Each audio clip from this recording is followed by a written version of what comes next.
మళ్ళీ వస్తున్నాను మీ దగ్గర చిన్నప్పటి గారు. సో మొత్తానికి పంచాయతీ ప్రెసిడెంట్లు ఇందాక శ్రీనివాస్ చౌదరి గారు చెప్పినట్టు వాళ్ళు బెగ్గింగ్ చేసే పరిస్థితి వచ్చింది గత ప్రభుత్వంలో. కానీ ఇప్పుడు అలాంటి పరిస్థితి లేదు. సో ఈ ప్రభుత్వం వారిని ఆ విధంగా ప్రోత్సహించదు.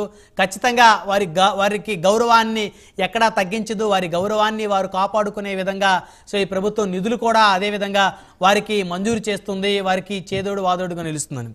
సో ఇప్పుడు పంచాయతీ మైనర్ పంచాయతీకి 10,000, మేజర్ పంచాయతీకి 25,000 రూపాయల నిధులు కేటాయిస్తూ ఈ నిధులను ఆగస్టు 15 స్వాతంత్ర దినోత్సవ వేడుకల్లో ఘనంగా ఖర్చు పెట్టే దిశగా పంచాయతీరాజ్ శాఖ మంత్రి అదేవిధంగా ప్రభుత్వం తీసుకున్నటువంటి నిర్ణయాన్ని వైకాపా ఏ విధంగా స్వాగతిస్తుంది? సార్, శ్రీనివాస్ చౌదరి గారు 100 రూపాయలని బొచ్చు గీకోవడానికి వాడతారని చెప్పేసి ఏదో మాట్లాడారు. లేదు, మీరు తప్పుగా విన్నారు చిన్నపరెడ్డి గారు. దాన్ని ఏమంటారంటే బొచ్చు పెట్టి అడుక్కోండి అనేది అన్నారు. సో మీరన్న పదం కాదు. బొచ్చు అంటే అడుక్కోవడానికి ఉండవలసిన ప్లేటు. సరే, 2014 నుంచి 2019 వరకు బంగారపు ప్లేట్లు ఏమి ఇచ్చి పంపించాలా? ఇదే కూటమి, ఇదే పవన్ కళ్యాణ్ గారు, ఇదే చంద్రబాబు నాయుడు గారు, ఇదే మోదీ గారు కలిసినటువంటి 2014 నుంచి 19కి ఏమన్నా బంగారు పళ్ళం ఇచ్చి పంపించారా? ఈ రోజు పవన్ కళ్యాణ్ గారు ఒక నిర్ణయం తీసుకున్నారు, ప్రభుత్వం తరఫున ఒక నిర్ణయం తీసుకున్నారు, వెల్కమ్ చేద్దాం. కానీ సార్, నేను ఒకటి చెప్తా ఉన్నా, ఇలా ఒక స్టూడెంట్ కి 15,000 రూపాయలు ఇవ్వాల్సినటువంటి దాన్ని మరుగున పెట్టి ఈ రోజు ఏదో మేము పప్పు బెల్లాలకు పంచుతున్నాం, తలా 15,000 రూపాయలు ఇచ్చినాం అంత గొప్పగా ఫీల్ అవుతా ఉన్నారు. వైఎస్ జగన్మోహన్ రెడ్డి గారు చదువుకునే ప్రతి పిల్లోడికి కూడా 15,000 రూపాయలు ఆ తల్లికి ఇచ్చి వాళ్ళు వాళ్ళకి సంబంధించినటువంటి ఎడ్యుకేషన్ ని పెంచడానికి ఎంతో గొప్పగా రాష్ట్రంలోని ప్రతి పేదోడికి కూడా అండగా ఉన్నటువంటి పరిస్థితి. సార్, దాన్ని మర్చిపోయి ఒక 15,000 రూపాయలు 10,000 రూపాయలు ఓ పంచాయతీ ప్రెసిడెంట్ ఇవ్వగానే పంచాయతీ ప్రెసిడెంట్ కి 10,000 రూపాయలు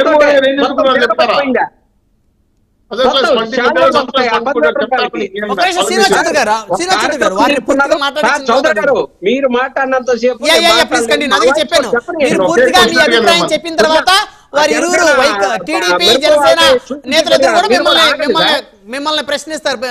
వారి డౌట్లు కూడా మిమ్మల్ని అడుగుతారు. మీరు కంటిన్యూ చేయండి. ఎస్ సార్, జగన్మోహన్ రెడ్డి గారు చిన్న పిల్లల్ని మేనమామగా ఆయన చేసినటువంటి కార్యక్రమాలు సార్, కింద కాలి షూ లేస్ దగ్గర నుంచి, సాక్సుల దగ్గర నుంచి, వాళ్ళ ఆరోగ్యం బాగుండటం కోసం చిక్కీల దగ్గర నుంచి సార్, ఆడపిల్లలు పాస్ పోసుకోవాలంటే ఉగ్గబట్టుకొని పోయి ఉండేటటువంటి పరిస్థితుల్లో నాడు నేడు స్కూల్స్ కట్టించి జగన్మోహన్ రెడ్డి గారు నాడు నేడు పెట్టి, వాచ్మెన్లు పెట్టి, ఆయాలను పెట్టి శుభ్రంగా కడిగిచ్చి వాళ్ళకి నైతిక విలువలను నేర్పి వాళ్ళకి మానసిక ధైర్యాన్ని కల్పించి మీరు చదువుకోండి, నేను ఎంతైనా అండగా ఉంటానని చెప్పేసి చెప్పినటువంటి గొప్ప నాయకుడు జగన్మోహన్ రెడ్డి గారు అయితే ఈ రోజు 10,000 15,000 రూపాయలు పప్పు బెల్లాలకి, చాక్లెట్లు, బిస్కెట్లకి ఇచ్చి ఓ అద్భుతమైన రిఫార్మ్స్ తీసుకొచ్చామన్నంత పెద్దగా గొప్పగా చెప్పుకుంటున్నటువంటి శ్రీనివాస్ చౌదరి గారిని కానీ మెరుపు వాళ్ళని కానీ చూస్తే నాకు ఆశ్చర్యం వేస్తా ఉంది. సార్, నేను ఒకటి చెప్తా ఉన్నా, రేపు పంచాయతీ ప్రెసిడెంట్స్ అక్కడ మాట్లాడతారు కదా, మాట్లాడే సందర్భంలో ఒక మాట అడగమనండి. జగన్మోహన్ రెడ్డి గారు ఉన్నప్పుడు నాడు నేడు ఎలా జరిగింది, చిక్కీలు ఎలా ఇచ్చారు, పిల్లలకి బాత్రూమ్లు ఎలా నీట్ గా ఉన్నాయి, ఈ రోజు అలా ఉన్నాయా లేవు అని చెప్పేసి ఒకసారి అడగమనండి సార్. వాళ్ళకి అర్థమవుతుంది. పంచాయతీ ప్రెసిడెంట్లకి జగన్మోహన్ రెడ్డి గారు పంచాయతీ వ్యవస్థను నిర్వీర్యం చేశారని అన్నారు. ఆ పంచాయతీ వ్యవస్థలో పెట్టినటువంటి కొత్త రిఫార్మ్స్ పెట్టాం సార్. సచివాలయ వ్యవస్థ పెట్టాము, వాలంటీర్ వ్యవస్థ పెట్టాము, ప్రజలకు దగ్గర చేశాం సార్. ప్రతి విషయాన్ని ఆరోగ్య మిత్రాలను పెట్టాము, హెల్త్ సెంటర్స్ పెట్టాము, ఇవన్నీ కూడా పెట్టేసి సచివాలయ వ్యవస్థలో ఇవాళ మా సచివాలయ వ్యవస్థ మేము ఏదైతే పెట్టామో ఆ సచివాలయ వ్యవస్థతోటే పొద్దున 6ంటికి ఎవరైనా సరే ఈ భారతదేశంలో పెన్షన్ ఇచ్చినటువంటి మొగాడు ఎవరైనా ఉన్నారా? ఒక్క జగన్మోహన్ రెడ్డి తప్పితే ఎవరైనా ఉన్నారు సార్?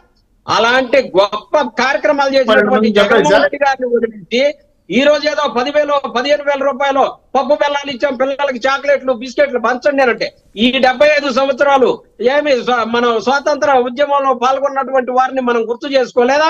ఇంతకన్నా గొప్పగా జాతీయ జెండా భుజాన్ని వేసుకొని చాలా గొప్పగా పనిచేసాం సార్. ఏదో తలా 10 రూపాయలు 5 రూపాయలు అడుక్కునే పని లేదని అంటున్నారు. 10 రూపాయలు 5 రూపాయలు అడుక్కోవటం కాదు సార్, దాంట్లో స్ఫూర్తిని నింపడం కోసం. నేను కూడా స్వాతంత్ర ఉద్యమంలో పాల్గొన్నానన్నంత స్ఫూర్తి రావటం కోసం, దేశభక్తి పెరగటం కోసం వాళ్ళు చేసినటువంటి కార్యక్రమాన్ని అవహేళన చేస్తూ ఈ రోజు ఏదో 10,000 రూపాయలు ఇచ్చారని అవహేళన చేస్తారా ఈ 75 సంవత్సరాల స్వాతంత్ర ఉద్యమాన్ని? సార్ ఎవరు చేశారండి అంటే అవహేళన? అనుకున్నారా? ఇక్కడ ఎవరు చేయలేదు అనుకున్నారా సార్? అవహేళన.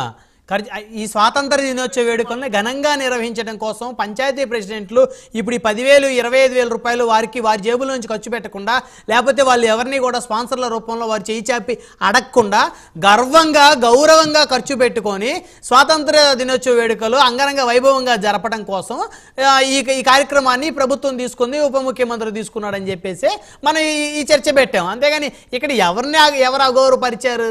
ఆ అవకాశం శ్రీనివాస్ గారు అన్నది బొచ్చ తీసుకొని అడుక్కోవాల్సిన పని లేకుండా ఆ వార్డింగ్ ఎలా మాట్లాడారో, వీళ్ళు మాట్లాడేటటువంటి మాటలు చూస్తే ఈ ప్రభుత్వం రాగానే, కూటమి ప్రభుత్వం రాగానే మీరేదో అదిరిపోయినట్టు చేయలే, ఉన్న హామీలన్నిటినీ తుంగలో తొక్కి ఈ రోజు పావలానో 10 పైసలో ఇచ్చి సార్ 2,50,000 కుటుంబాలు వాలంటీర్ వ్యవస్థ అంతా కూడా మూలన పడతా ఉంది సార్. 2,50,000 కుటుంబాలు ఈ ఆగస్టు 15 తరపున చెప్పండి, మేము ఇచ్చినటువంటి 10,000 రూపాయల హామీతోటి ఈ ఆగస్టు 15న 2,50,000 మంది వాలంటీర్లు అందరూ కూడా మేము తీసుకుంటామని చెప్పండి. మేము గొప్పగా సన్మానం చేస్తాం. ఎవరికి? మేము ఇచ్చినటువంటి అమ్మఒడి కార్యక్రమాన్ని తల్లికి వందనని చెప్పారు, రేపు ఆగస్టు 15 నుంచి స్టార్ట్ చేస్తాం. చిన్నరెడ్డి గారు మీరెప్పుడు అమ్మకి అమ్మఒడి కార్యక్రమం మీరెప్పుడు అమలు చేశారు ప్రభుత్వంలోకి వచ్చిన తర్వాత? ఒక నిమిషం సార్, ఒక ప్రశ్న అడుగుతాను, సమాధానం చెప్పండి. చిన్నరెడ్డి గారు మీరు జగన్మోహన్ రెడ్డి చేయాలా? ఒక నిమిషం వినండి సార్. మీరు ప్రభుత్వంలోకి వచ్చిన తర్వాత వచ్చిన తెల్లారే అమ్మఒడి అమలు చేస్తే అందరూ 15,000 ఇచ్చారా? ఎట్లా? లేకపోతే మరుసటి రోజు ఇచ్చారా? లేకపోతే 2 రోజుల తర్వాత ఇచ్చారా? 3 రోజుల తర్వాత ఇచ్చారా? ఎప్పుడు ఇచ్చారు మీరు? సార్ మేమంటే కొత్తగా వచ్చాం సార్. 14 సంవత్సరాల చక్రాలు తిప్పినటువంటి నేత సార్ ఆయన. ఆయన వచ్చిన రోజే చేయాలని వచ్చే ఇప్పుడు వస్తాను, ఒక్క నిమిషం వస్తాను. 1 by 1 పెన్షన్స్ ఎందుకని మరి మొదటి రోజే మొదలు పెట్టాం? మిగతా పథకాలు స్టడీ చేశారా? అంటే మీకు బాధేస్తా ఉందా? పెన్షన్లు ఇస్తా ఉంటే 4,000 రూపాయలు చేస్తే బాధపడతా ఉన్నారా మీరు? పెన్షన్స్ జగన్మోహన్ రెడ్డి గారు ఆత్మగౌరవాన్ని కాపాడుతూ పేదోడు ఇంటి దగ్గర ఉంటే తెల్లవారుజామున 5:30కు పోయి గుడ్ మార్నింగ్ మా అమ్మ అని చెప్పి, గుడ్ మార్నింగ్ తాత అని చెప్పి 3,000 రూపాయలు చేతిలో పెట్టి ఆ సంతోషాన్ని చూసి వస్తే ఈ రోజు జనసేన, టీడీపీ, బీజేపీ గుంపులుగా పోయి ఒకరికొకరు ఫోటోలు తీసుకొని సోషల్ మీడియాలో ప్రచారం చేసి వాళ్ళ చుట్టాలు ఫోన్ చేసి ఏమంతా మీరు అన్ని ఫోటోలు దిగి అట్లా చేసుకొని మీరు మీ యొక్క ఆత్మగౌరవాన్ని దెబ్బ తీసుకునే విధంగా డబ్బులు తీసుకోవాలని ప్రశ్నిస్తుంటే తలకాయ ఆడబెట్టుకోవాలి అర్థం కాక సస్తా ఉన్నారు సార్. గుట్టుగా చేయాల్సినటువంటి వాళ్ళ ఇంటికి పోయి ఇవ్వాల్సినటువంటి వాటిని ఇది చిన్నరెడ్డి గారు ఒక విషయం అండి, గుట్టుగా చేయాల్సినటువంటి కార్యక్రమం కాదండి. ఎవరైనా సరే 60 సంవత్సరాల వయసు దాటినటువంటి వాళ్ళు పెన్షన్ తీసుకుంటారనే అంశం ఈ దేశంలో ప్రతి ఒక్కరికి తెలుసు. సో ఇది గుట్టుగా చేయాల్సినటువంటి అంశం. 20 మంది పోవాల్సిన అవసరం ఏంటి సార్? ఒక్క పెన్షన్ ఇవ్వడానికి 20 మంది పోవాల్సిన అవసరం ఏంటి? వాలంటీర్ ఒకళ్ళు పోయి ఇచ్చేవాళ్ళు. అలాగే ఇవాళ సచివాలయ వ్యవస్థను వాడుకుంటే ఒకళ్ళు పోయి ఇవ్వండి, లేకపోతే ఊర్లో నాయకుడు ఇంకొకళ్ళు పోతే ఇంకొకళ్ళు ఇవ్వండి. ఒక్క నిమిషం చిన్నరెడ్డి గారు, జనాన్ని పరువు తీసి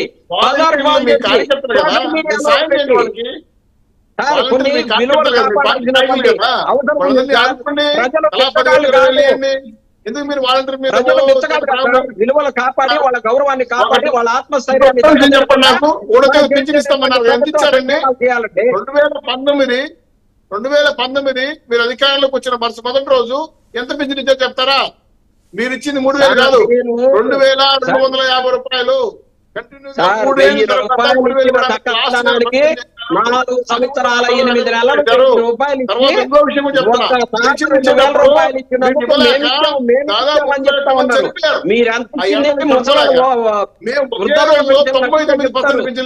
ఎవరు వాలంటీర్? సమయం తక్కువగా ఉంది. 1 by 1 డిస్కస్ చేద్దాం. చిన్నరెడ్డి మళ్ళీ వస్తాను, దయచేసి సార్, దయచేసి ఆగండి. మహేష్ గారు సార్